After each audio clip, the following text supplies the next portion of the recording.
राम राम।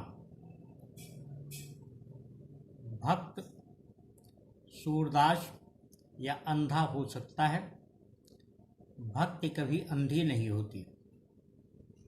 भक्ति दृढ़ आस्था का नाम है। श्रद्धा से सुंदर कोई पुष्प नहीं होता। श्रद्धा सर्वश्रेष्ठ सर्व सुंदर फूल है। और श्रद्धा जब बहुत दृढ़ होकर के किसी में बनती है तो वही पूजित होती है, वही स्वीकारी होती है। प्रभु से की गई कोई भी प्रार्थना तब फलवती होती है जब हम पूर्णतया उसके प्रति समर्पित और संकल्पित होते हैं। हमारे भौतिक जीवन में हम देखते हैं कई बार सर्वोच्च अदालत में लोकहित की याचिकाएं दाखिल की जाती हैं, जिन्हें PIL कहते हैं, और न्यायाधीश उसे मेरिट के आधार पर, उसकी गुणवत्ता के आधार पर उसे अस्वीकार कर देता है। उसे लगता है कि उस याचिका में वह गुणवत्ता नहीं है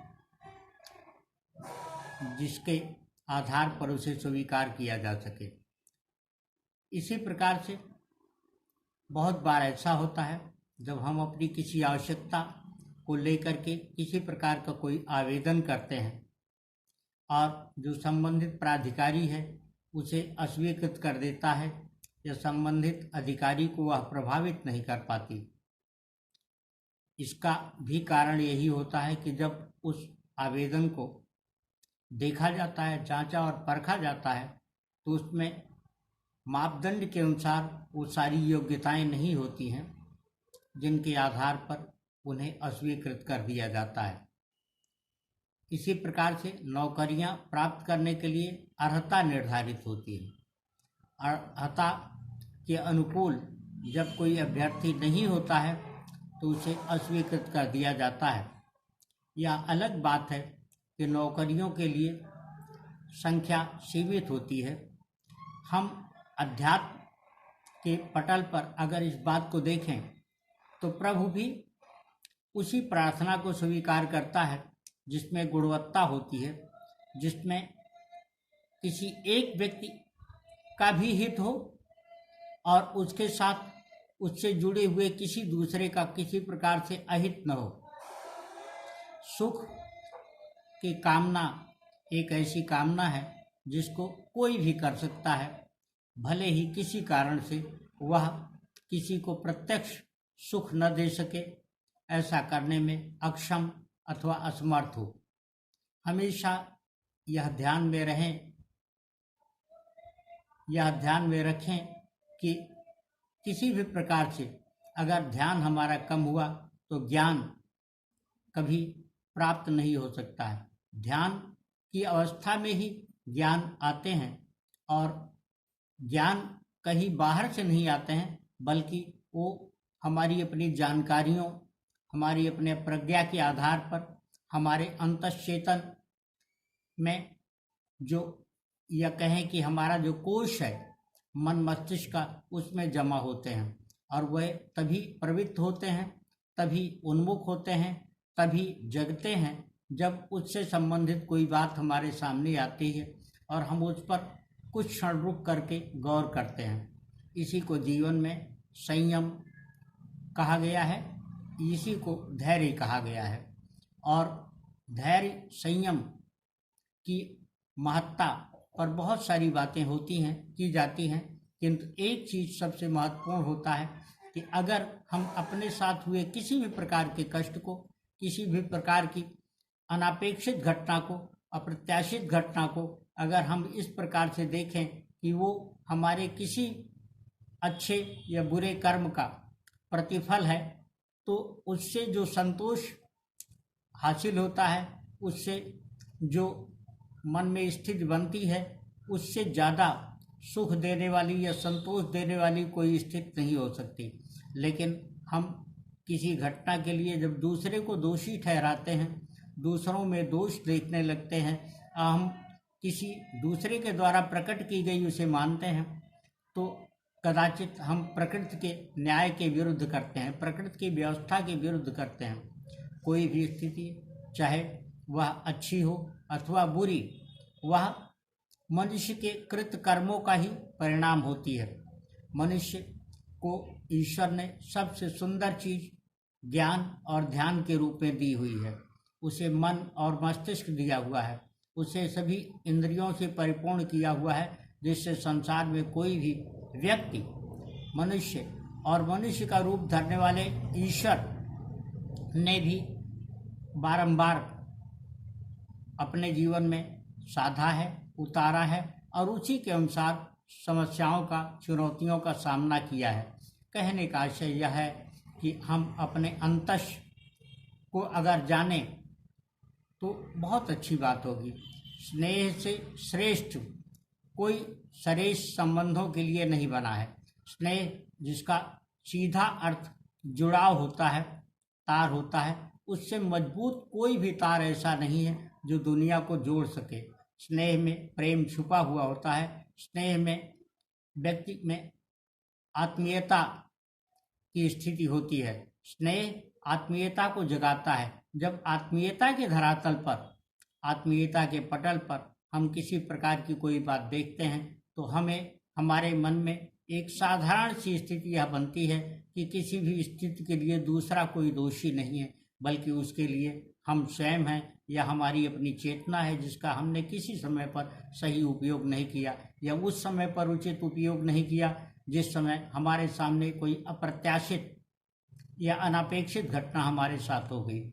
और हम अगर अपनी अंतश्चेतना को हमेशा ध्यान में रखें तो हम कई गलतियों से बच सकते हैं, कई प्रकार की बाधाओं से बच सकते हैं। और उन बाधाओं को, उनसे पार पाने के लिए, उन बाधाओं से बचने के लिए इससे बेहतरीन कोई रास्ता नहीं है कि हम अपनी चेतना को सतत जागृत रखें। सोने और जगने का दो नियम है। सोने की स्थिति जो होती है वह व्यक्ति को आराम करने के लिए है, उस श्रम से, उस श्रम के परिणाम से मुक्ति दिलाने के लिए होती है जो मनुष्य को थकान पैदा करती है। जबकि जगने की स्थिति में मनुष्य केवल आँखों को खोल करके ही नहीं रखे, बल्कि अपने अंतश्चेतन को भी, अपने कॉन्शस को भी अगर हमेशा वह जागरूक अवस्था में रखे, अवेयर रहे, तो ऐसी स्थिति में कभी किसी प्रकार की दुर्घटना या घटना से बच सकता है। जीवन में इन चीज़ों का बहुत महत्व है और अगर हम इन्हें ध्यान में रखें, या हो सकता है कभी हमारे ध्यान में न रहे, लेकिन उसके लिए भी अपनी स्वयं की चेतना ही जिम्मेदार होती है। जब हम किसी एक कार्य को जो कर रहे होते हैं उसमें ध्यान न रखें, जिस प्रकार से राह में चलते हुए ठेह या किसी प्रकार की चोट लग जाती है, कोई कंकड़ उससे पैर टकरा करके व्यक्ति गिर पड़ता है या कहीं फिसल जाता है, तब भी यही स्थिति होती है। इसलिए कि उसने मार्ग पर, जिस पर वो चल रहा है, उसे ध्यान नहीं दिया। अलबत्ता उसके मन में इस प्रकार के विचार आते हैं कि जो मार्ग है जिसमें उसको चोट हुई वो किसी व्यवस्था के द्वारा उत्पन्न की गई है, उस व्यवस्था को वह दोषी ठहराने लगता है, उसे देखने लगता है जिसने वो सड़क बनवाई, जिसने वो रास्ता बनवाया या जिसने उसको चोट पहुंचाने का कोई माध्यम बनाया, चोट पहुंचाने की कोई स्थिति जो बनी। इसलिए हमेशा अगर हम ये देखें कि किसी भी स्थिति के लिए जो हमारे साथ घटित होती है, चाहे वह सुख की हो, दुख की हो, बाधा की हो अथवा कष्ट की हो, उसके लिए प्रथमतया और अंतिम तौर पर भी केवल और केवल हम जिम्मेदार होते हैं। इसलिए कि हम अपने मन मस्तिष्क को एकाग्र करके किसी कार्य को पूर्ण करने में असमर्थ होते हैं, हम उस पर पर्याप्त ध्यान नहीं देते हैं। इसके ठीक विपरीत आज जितने प्रकार के आविष्कार हम देखते हैं वो सभी आविष्कार मनुष्यों के द्वारा किए गए हैं। मनुष्यों ने अपने सोच को एकाग्र करके जब किसी स्थिति को प्राप्त किया और संपूर्ण एकाग्रता उसमें ले जाकर के आधारित कर दी, एकाग्र मन को मस्तिष्क को किया, तो उन्होंने उसका परिणाम सुखद पाया और जिसका सुख आज सारा संसार भोगता है।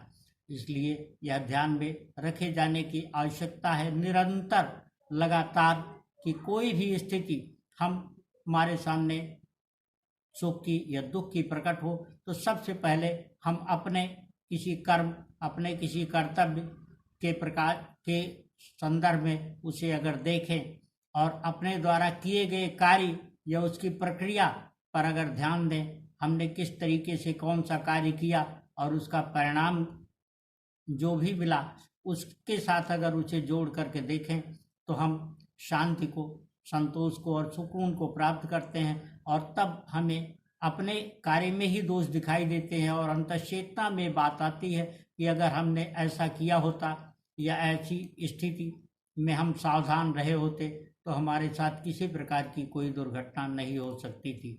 इन बातों को ध्यान में रख करके हम जीवन को निश्चित तौर पर ज़्यादा बेहतर कर सकते हैं। ध्यान हमारी अंतःचेतना है जो हमारी आत्मा में विद्यमान है। यह हमेशा ध्यान में रखें कि भगवान मंदिर में नहीं होते, मंदिर में मूर्तियाँ होती हैं, भगवान हमारे मन मानस में है और हम उसको अगर हमेशा श्रद्धा से, भक्ति भाव से जोड़ करके देखें तो हमें हमेशा रोशनी प्रदान करता दिखेगा, हमें प्रकाश देता दिखेगा और उस प्रकाश के सहारे हम अपने जीवन में निरंतर आगे बढ़ सकते हैं।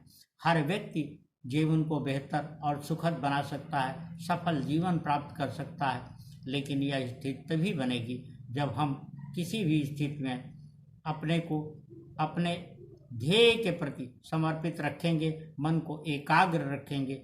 मन में एकाग्रता के बगैर किसी भी सुखद परिणाम को हासिल नहीं किया जा सकता है। कोई कार्य सिर्फ करने के लिए नहीं किया जाना चाहिए, बल्कि जो भी कार्य हम कर रहे हों उसमें संपूर्ण चेतना को हम अगर लगा दें तभी अपेक्षित परिणाम मिलेगा। राम राम।